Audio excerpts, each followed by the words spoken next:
ప్రియమైనటువంటి సువర్తమానం రేడియో శ్రోతలకు ప్రభువైన యేసుక్రీస్తు నామములో వందనాలు. Praise the lord.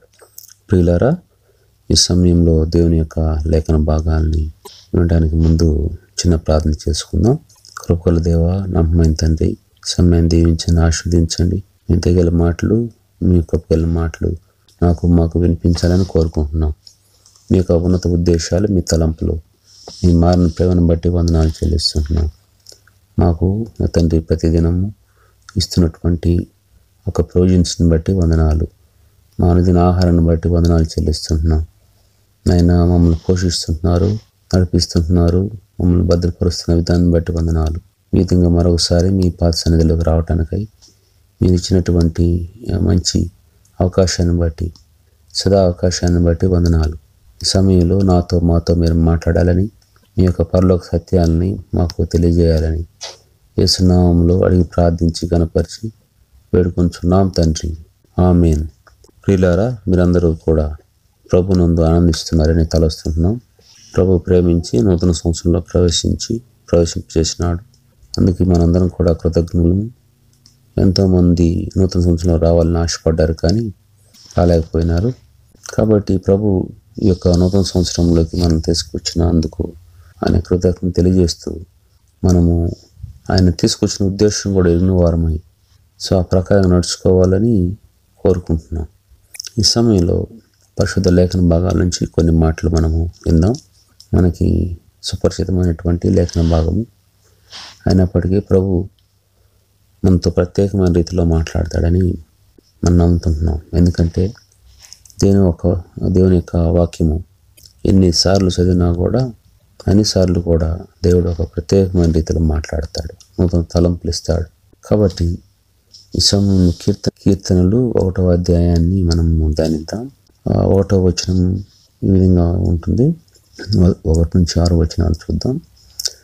దుష్టుల ఆలోచన చొప్పున నడవక, పాపుల మార్గమున నిలువక, అపహాసకులు కూర్చుండ చోటను కూర్చుండక, యెహోవా ధర్మశాస్త్రం నందు ఆనందించుచు దేవారాత్రము దానిని ధ్యానించువాడు ధన్యుడు. అతడు నీటి కాలువల యోరను నాటబడినదై ఆకు వాడక తన కాలమందు ఫలమిచ్చు చెట్టువలె నుండును. అతడు చేయనంతయు సఫలమగును. ఇట్లాగా 3 వచనాలు ఈ విధంగా ఉన్నాయి. దుష్టులు ఆలోచన చొప్పున నడవక అంటూ ఉన్నాడు. కాబట్టి దుష్టులు అనేది ఒకటి చూసాము. ఆ తర్వాత ఇంకా పాపుల మార్గము అనేది ఒకటి చూస్తూ ఉన్నాము. తర్వాత అపహాసకులు కూర్చుండు చోట అంటున్నాడు. అంటే ఇక్కడ నడవద్దు అంటున్నాడు, తర్వాత నిలవద్దు అంటున్నాడు, తర్వాత కూర్చోవద్దు అంటున్నాడు. ఎక్కడ నడవద్దు?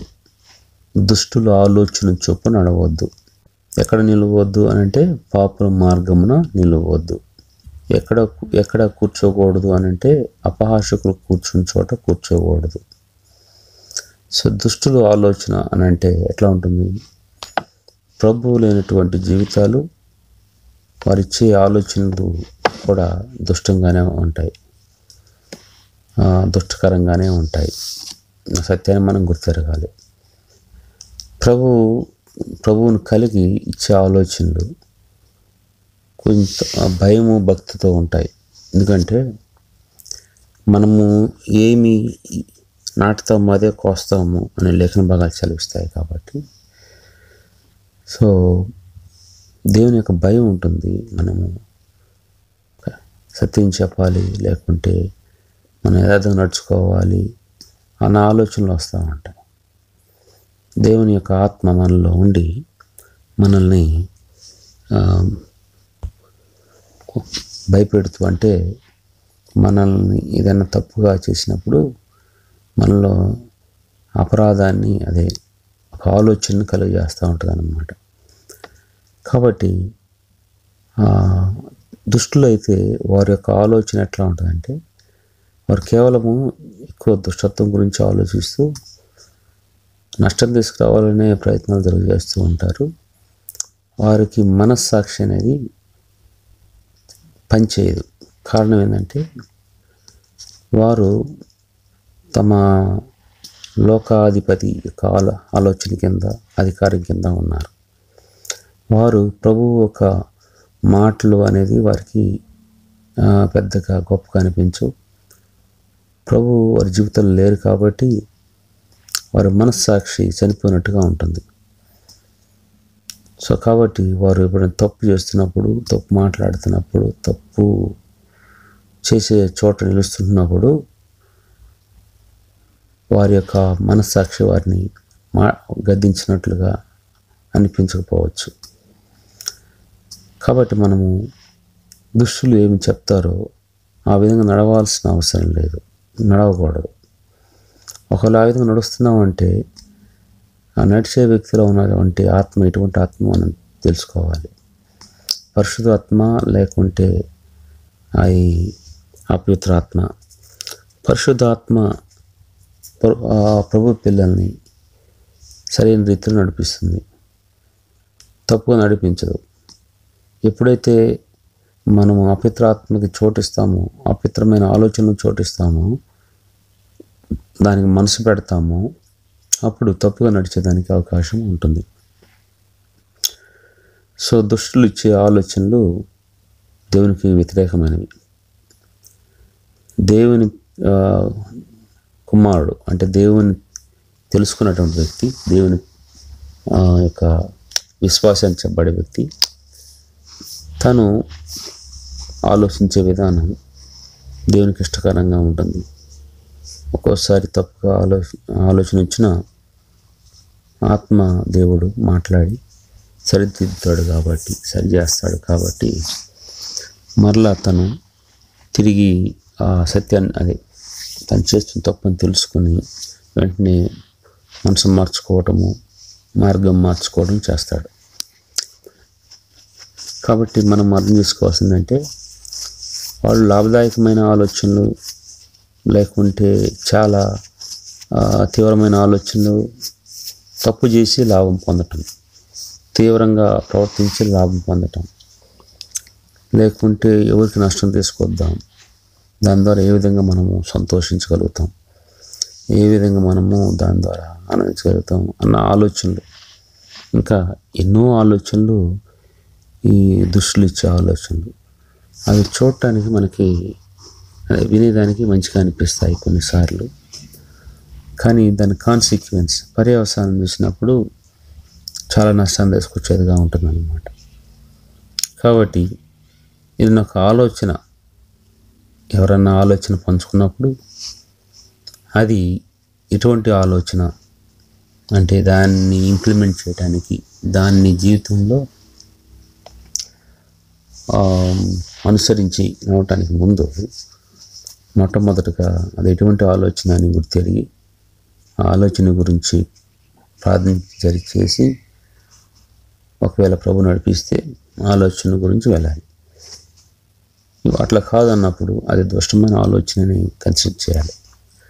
ఎందుకంటే చాలాసార్లు విశ్వాసులు సైతము, లేకుంటే సేవకులు సైతము, లేకుంటే అనేకమైనటువంటి ప్రభు ఇంట్లో చాలా బాధ్యతలు కలిగి నమ్మకంగా చేసేవారు కూడా ఇటువంటి ఆలోచనలకు, దుష్ట ఆలోచనలకు ఎవరి ద్వారానో, అది ఇంట్లో ప్రియమైన వారి ద్వారానో, లేకుంటే బయట వారి ద్వారానో, అంటే బంధువుల ద్వారా ఉండొచ్చు, ఫ్రెండ్స్ ద్వారా ఉండొచ్చు, కుటుంబీకుల ద్వారా అయినా ఉండవచ్చు, ఏ విధంగా అయినా కూడా ఒక గొప్ప ఆలోచన అన్నట్టుగా అనిపిస్తుంది. దాన్ని మనోళ్ళే కదా చెప్పిందని మనం దాని ప్రకారం నడుచుకోవడానికి ఇష్టపడతాం. ఆలోచించాం, ప్రార్థన చేయం, ప్రభు దగ్గర ఉంచుకుందాన్ని. తర్వాత ఏదైనా జరిగినప్పుడు మనం ఎట్లా జరిగిందని దేవుణ్ణి నిందించే వారంగా ఉంటాం. తద్వారా మనము ఆత్మీయ నష్టాన్ని చూసే వారంగా ఉంటాం. అది ప్రభు ఆశించట్లే. ప్రభు పిల్లలు చురుకైన వారుగా ఉండాలని, వారు పాము వలె చురుకుదనం కలిగి ఉండాలి, పావురం వలె వివేకం కలిగి ఉండాలి. కాబట్టి సో ఆ విధంగా నడుచుకోవాలని ప్రభు ఆశపడుతూ ఉన్నాడు. తర్వాత పాపుల మార్గం నిలువక అంటున్నాడు. చాలాసార్లు ఈ దుష్ట ఆలోచనల ద్వారా ఏదైతే జరుగుతూ ఉంటుందో, ఏదైతే దాన్ని గుడ్డిగా నమ్మేస్తారో, గుడ్డిగా నమ్మినప్పుడు సో అవి ఎక్కడ నడిపిస్తాయంటే పాపుల మార్గంలోకి నడిపిస్తాయి. అది పర్యవసానంగా అక్కడ నష్టాన్ని చూసే వారంగా ఉంటాం. అక్కడ నిలిచి ఉంటాం. ఎక్కడున్నావు నాయన ఇన్ని సంవత్సరాల ఆత్మీయ ప్రయాణంలో అని అంటే, కొన్ని సంవత్సరాల ఆత్మీయ ప్రయాణం యథార్థంగా నడిచింది. ఆ తర్వాత ఎప్పుడు దుష్ట ఆలోచనకి చోటు ఇచ్చాడో తెలియదు. అది అతన్ని తప్పు మార్గం నడిపించింది. అట్లా నడిపించబడుతున్నాడు నా విషయం కూడా తెలియనటువంటి స్థితిలో ఉంటాడు విశ్వాసి అనేసార్లు. సో తను వెంటనే తన యొక్క గమ్యస్థానం చూసినప్పుడు తను ఇక్కడ పాపుల మార్గం ఇచ్చినట్టుగా గుర్తిరుగుతాం. ఇక్కడ ఏమంటున్నాడంటే పాపుల మార్గం నిలవద్దు అంటున్నాడు. ఆ వ్యక్తి పాపుల మార్గం నిలిచి ఏం చేస్తాడు? అక్కడ సత్యం చేయలేడు. అక్కడ సత్యం ప్రకారం సత్యంగా జీవించలేడు.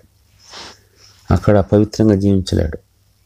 ఎన్నుకున్న మార్గమే పాపయుక్తమైన మార్గం అన్నప్పుడు అక్కడ వచ్చే అన్నీ కూడా, చేసే అన్నీ కూడా, చూసే అన్నీ కూడా, అనుభవించేవన్నీ కూడా పాపంతో కూడుకున్నవే. కాబట్టి మనము ఏ మార్గంలో వెళ్తున్నాము, మన యొక్క స్టాండింగ్, మనం ఎక్కడ నిలిచి ఉంటున్నాం అనేది చాలా ఆలోచించాల్సినటువంటి విషయం. మనకి అవి నిర్ణయించుకోవాల్సినవి కష్టంగా ఉంటే ప్రభువుని అడగాలి. ప్రభు మనకి సహాయం చేస్తాడు. అందుకనే పరిశుద్ధాత్మని మనతో ఉంచాడు కాబట్టి మనల్ని నడిపించుటకు ఎక్కడ ఉండాలో, ఎక్కడ ఉండకూడదు, ఏం చేయాలో, ఏం చేయకూడదు, దానివల్ల ఏం నష్టం ఉంటుందో ఇవన్నీ కూడా పరిశుద్ధాత్మ మనకు తెలియజేస్తూ ఉంటాడు. మనం పరిశుద్ధాత్మని వినియోగించుకోవాలి. కాబట్టి పాపుల మార్గంన నిలవద్దు అంటున్నాడు. సో పాపుల మార్గంలో నష్టం ఉంటుంది కాబట్టి, పాపుల మార్గంలో అనేకమైనటువంటి పరిస్థితులు ఉంటాయి కాబట్టి ఆ మార్గం నిలవకూడదు. అది ప్రభు పిల్లలు నిలిచే మార్గం కాదు. ఆ మార్గం పేరే పాపుల మార్గము అని అంటున్నాడు. ఒకసారి వెలిగించబడిన తర్వాత, ఒకసారి ప్రభుని తెలుసుకున్న తర్వాత మరలా ఆ మార్గాన్ని వెళ్ళాల్సిన అవసరం లేదు. నీతిమంతుడు 7 మార్లు పడినా కూడా మరల లేస్తాడు. అయితే ఈ మార్గం వెళ్ళిన అట్లాగే ఉన్నామంటే, సో నీ యొక్క సాక్ష్యం, అదే నీ యొక్క రక్షణను పరీక్షించుకోవాలి. సరైనటువంటి అవగాహన ఉందా, ప్రభు గురించి అర్థం చేసుకున్నావా అనేది ఆలోచించాలి. సో కాబట్టి పాపుల మార్గమును నిలవకుండా మనము పరిశుద్ధుల మార్గము, ఇరుకు మార్గము, అటువంటి మార్గం మనము కలిగి జీవించాలని, ఆ మార్గంలో నడుచుకుంటూ జీవించాలని ప్రభు ఆశపడుతుంటున్నాడు. ఈ యొక్క పాపుల మార్గం విశాలమైన మార్గం, విస్తారమైనటువంటి పాపం చేయవచ్చు. ఎన్నో అవకాశాలు ఉంటాయి, ఎన్నో ఆకర్షణమైనటువంటి విషయాలు ఉంటాయి. సో చాలామంది ఆ మార్గమును వెళ్ళడానికి ఇష్టపడతారు, కానీ దేవుని మార్గము, పాపం కానటువంటి మార్గము అయినటువంటి ఆ మార్గం, ఇరుకు మార్గము, ఆ మార్గం వెళ్ళటానికి చాలామంది ఇష్టపడరు. అపహాసకులు కూర్చున్న చోట కూర్చోవద్దని అంటున్నాడు. మూడవదిగా చూస్తే అపహాసకులు కూర్చున్న చోట కూర్చుండగా అంటున్నారు. అక్కడ కూర్చున్నారంటే అనేకమైనటువంటి పరిస్థితులు ఉంటాయి.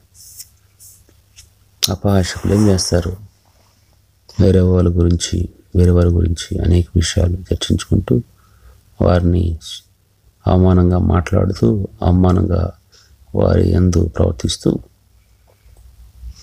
వారి యొక్క విషయాల్లో చాలా తప్పుగా అర్థం చేసుకుంటూ, వారిని కించపరుస్తూ, హీనంగా చూస్తూ, ఆ విధంగా వారి యొక్క కన్వర్జేషన్, సంభాషణ ఉంటుందన్నమాట.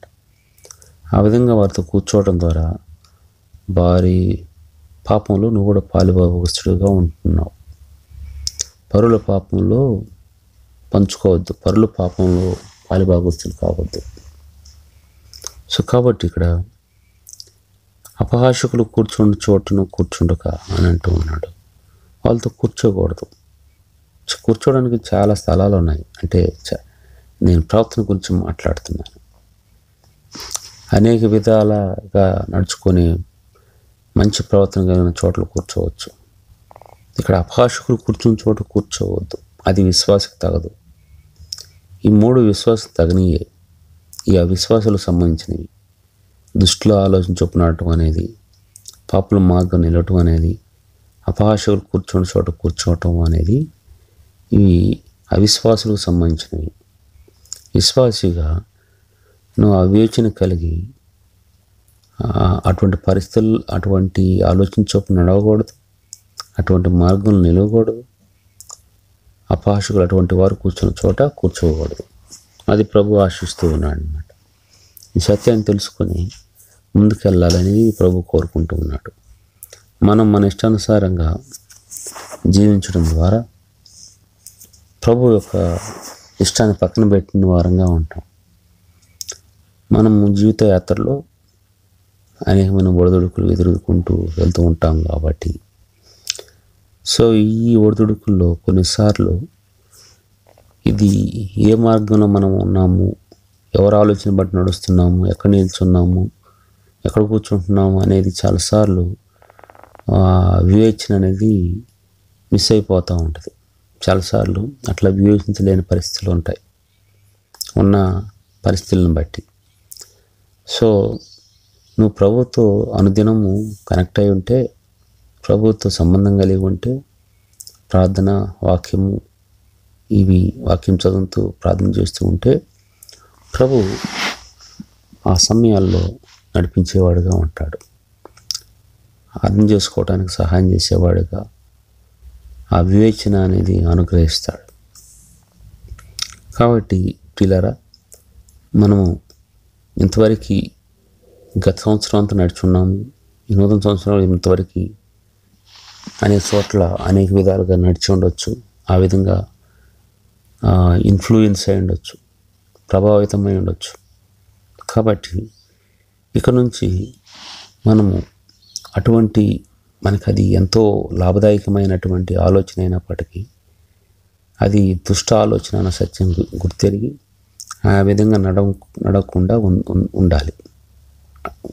ఆ విధంగా ఉండదుముగాక. సో తర్వాత పాపుల మార్గమున నిలవకూడదు, అపహాసకులు కూర్చున్న చోట కూర్చోకూడదు. ప్రభు పిల్లలు కూర్చున్న చోట ఏం మాట్లాడతారు, ప్రభు గురించి మాట్లాడతారు, ఏం పని చేద్దాము, ఏ విధంగా ప్రభు పరిచర్య విస్తరింపచేద్దాము, ఏ విధంగా మన కుటుంబ విషయాల్లో ప్రభుత్వము, లేకుంటే ఏ విధంగా వేరే రకాల విషయాలు మనము ప్రార్థన చేద్దాం, ఇట్లాంటి వాటికి ఎక్కువగా అవకాశం ఇవ్వటం వల్ల చాలా పాపాన్ని మనం అవాయిడ్ చేయొచ్చు. చాలాసార్లు ఒకరి గురించి మాట్లాడినప్పుడు మంచి అయితే మాట్లాడాలి, వారి గురించి మంచి చేయడానికి, మంచి ఆలోచించడానికి ఇస్తే మాట్లాడాలి. కానీ చెడుగా ఆలోచించటము, మనము వారి విషయాలు తప్పుగా అర్థం చేసుకోవటం వల్ల మనకే నష్టం. తర్వాత మనము అనుకుంటాం, అరే నేను అట్లా అనుకున్నానే ఆ సమయం, ఆ విధంగా అనుకోకుండా ఉండాల్సిందే అన్న ఆలోచనలు వస్తూ ఉంటాయి. దేవుడు అట్లా కలిగిస్తాడు. మరి 3వ వచనం చూసినట్టయితే, 2వ వచనంలో యెహోవా ధర్మశాస్త్రం నందు ఆనందించు, దివారాత్రము దాన్ని ధ్యానించువాడు ధన్యుడు అంటున్నాడు. ఇక్కడ ఎవరు ధన్యుడు అన్న విషయాన్ని దేవుని వాక్యం సెలవిస్తూ ఉంది. ఎవరు ధన్యుడు అంటే ధర్మశాస్త్రమునందు ఆనందించేవాడు, దివారాత్రాలు దేవుని యొక్క వాక్యాన్ని ధ్యానించేవాడు ఆనందిస్తాడు. ధ్యానించేవాడు, దేవుని యొక్క వాక్యాన్ని చదివేవాడు, దాన్ని చదివి మెడిటేట్ చేయాలి, అంటే ధ్యానించాలి. ఆ విధంగా చేసేవాడు ధనుడు అంటున్నాడు.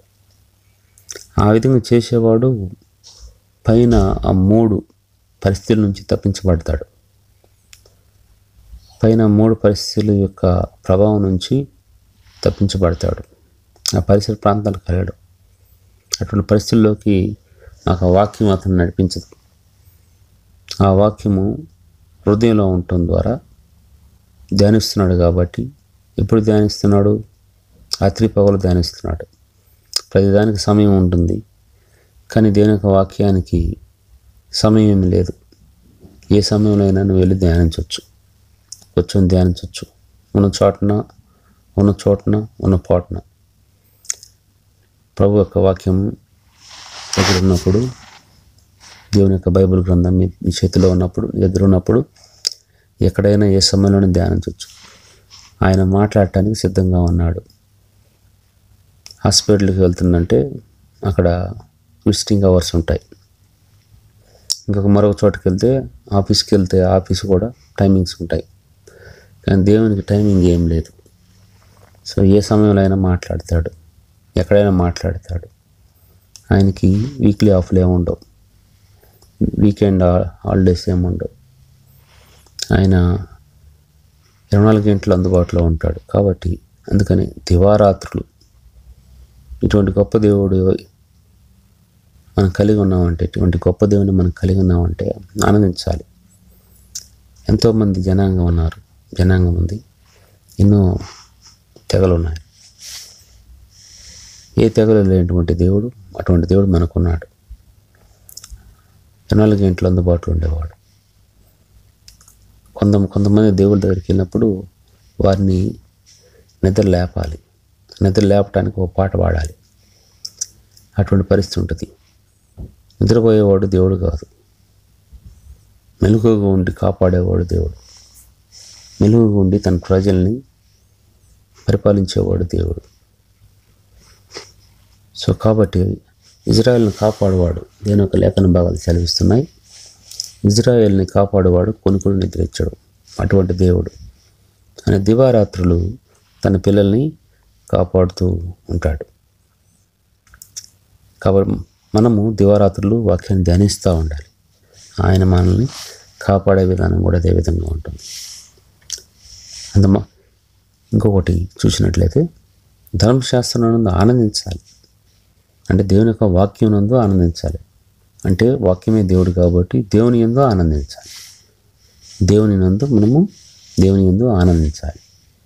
ఈ లోకంలో మనుషులు విశ్వాసులు కానీ అవిశ్వాసులు కానీ వారు ఆనందించేది ఏంటంటే అనేకమైనటువంటి వస్తువులకి వాటి కనెక్ట్ చేసి ఉంచుతారు, వాటికి అనుసంధానించబడి ఉంచుతారు ఆనందాన్ని. ఆ వస్తువు ఉంటే, ఆ వస్తువు వస్తే వారికి ఆనందం ఉంటుంది. ఆ వస్తువు పోయిందంటే ఆనందం పోతుంది. అట్లాగా అనేకమైనటువంటి ఇహ సంబంధమైనటువంటి వాటికి ఆనందాన్ని జత చేసి ఉంచుతారు. ఆ విధంగా ఉంచడం ద్వారా మనకు నష్టమే కానీ లాభం లేదు. మన ఆనందం పరసంబంధమైనదిగా ఉంచితే, దేవుని యొక్క వాక్యానికి లేకుంటే దేవుని యొక్క పనులకు సంబంధించిందిగా ఉంటే మనము ఆనందించే వారంగా ఉంటాం, ప్రభునందు సంతోషించే వారంగా ఉంటాం. దేవుని యొక్క ప్రేమను లేకుంటే దేవుని మన దగ్గర నుంచి ఎవరు తీసివేయలేరు. వస్తువులు తీసివేయచ్చు, కానీ దేవుని యొక్క సన్నిధిని, దేవుని యొక్క ప్రసన్నతను, దేవుని యొక్క శాంతి సమాధానాన్ని ఎవరు తీసివేయలేరు. కాబట్టి మనము ఆ పరసంబంధమైన విషయాలు, ఆత్మ సంబంధమైన విషయాలు, వాటి విషయం మీద మనసు పెట్టి నడుచుకోవాలని ప్రభు ఆశపడుతూ ఉంటున్నాడు. కాబట్టి మనము దివరాత్రాలు దేవుని వాక్యాన్ని ధ్యానించాలి.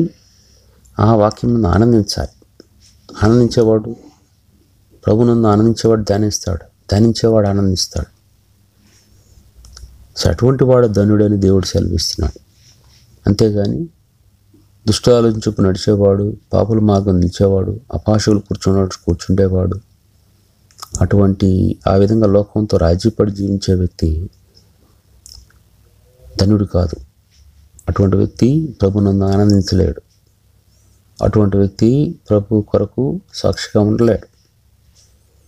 కాబట్టి ఇక్కడ మనము ఈ కొద్ది మాటలతో మనం ముగించుకుందాం. ఈ యొక్క 2 వచనాలే మనం ధ్యానించుకుందాం. వచ్చే వారం ప్రభు చిత్తం అయితే మిగిలిన వచనాలు చూద్దాం. మనం ఆలోచిద్దాం. మనం ఎటువంటి ఆలోచనని బట్టి మనం నడుస్తున్నాం, ఎటువంటి ఆలోచన ఇచ్చిన వారిని మనము వెంబడిస్తున్నాం, ఆ ఆలోచన ఎటువంటిది అన్న సత్యాన్ని మనం చూద్దాం. మనం ఎక్కడ నిల్చున్నాం, ఏ మార్గం నిల్చున్నాం. కాబట్టి నువ్వు వెళ్ళే మార్గం సరైందా లేదనేది అక్కడ నువ్వు చెక్ చేసుకోవాలి. పరిశీలించి ఆ మార్గం నుంచి నువ్వు ఒకవేళ అటువంటి మార్గంలో ఉంటే పక్క వచ్చేయాలి, ప్రభు మార్గంలోకి రావాలి. ఆయన సహాయం చేయడానికి అందుబాటులో ఉన్నాడు. రక్షింపనేరుకున్నట్లు ఆయన హస్తం కూర్చుకోలేదు, విన్నేరుకున్నట్లు ఆయన చెవులు మందగిల్లలేదు. నేను వాక్యం సెలవిస్తా ఉన్నాను. కాబట్టి ఏ యొక్క పరిస్థితిలో ఉండి మొరపెట్టినా ప్రభు ఆలకించి నిన్ను మళ్ళీ రెస్టోర్ చేస్తాడు. సో అపహాసకులు కూర్చున్న చోటను కూర్చుంటుగా, అక్కడ కూర్చోకూడదు. అక్కడ చాలా చాలా ఎంటర్టైన్మెంట్ ఉంటుందన్నమాట. నువ్వు చాలా నువ్వు వినోదాన్ని కలిగి ఉంటావు అక్కడ. సో దాని ఏదో గొప్ప అనుకోకూడదు. దాని ద్వారా ఎంతో పాపం జరుగుతూ ఉంది. మేము ఫెలోషిప్ కలిగి ఉంటున్నాం కదా అనుకుంటాం చాలాసార్లు. నువ్వు ఫెలోషిప్ ఎవరితో కలిగి ఉండాలో వారితోనే కలిగి ఉండాలి. నువ్వు లోకస్తులతో ఫెలోషిప్ అని ఎక్కువ సమయం గడిపావంటే సో రాను రాను ఆ లక్షణాలు నీలో పుణిగిపుచ్చుకుంటాయి. దేవుడి కొద్ది మాటలు దీవించి ఆస్వాదించును గాక. చిన్న ప్రార్థన చేసుకుందాం. కృపగల దేవ, నమ్మకమైన తండ్రి, మీ యొక్క దయగల మాటలను బట్టి వందనాలు. మీరు ఉన్నతమైన దేవుడు, గొప్ప కార్యాలు శక్తిమంతులు. అయినా మమ్మల్ని మీరు దయతో అన్ని పరిస్థితుల్లో క్షమించండి. ఇక నుంచి మేము దుష్టుల ఆలోచన చొప్పున నడువక, మీ ఆలోచన చొప్పున నడవటానికి, పాపుల మార్గం నిలువక మీ మార్గం నిలిచి ఉండటానికి, అపహాసకులు కూర్చున్న చోట కూర్చుండక మేము మీ ప్రియబిడ్డలు కూర్చోవడానికి సహాయపడండి. అదేవిధంగా దివరాత్రాలు మీ యొక్క లేఖన భాగాన్ని ధ్యానించట్లు పునరుద్ధరించాలని యేసు నామములో అడిగి ప్రార్థించి కనపరిచి వేడుకుంటున్నాం తండ్రి. ఆమేన్. ప్రియులారా, ప్రభు చిత్తమైతే మరొకసారి మనం కలుసుకుందాం. మీ యొక్క ప్రార్థనలో హెబ్రోన్ ఆస్ట్రేలియా పరిచయాన్ని జ్ఞాపకం చేసుకోనండి. ప్రభు మనం ప్రేమించి 3వ సంవత్సరంలోకి ప్రవేశించడానికి అనుమతించాడు. ఈ యొక్క పరిచర్య ఇంకా ముందుకు వెళ్ళినట్లుగా మీ యొక్క ప్రార్థనలో జ్ఞాపకం చేసుకోనండి. Praise the lord.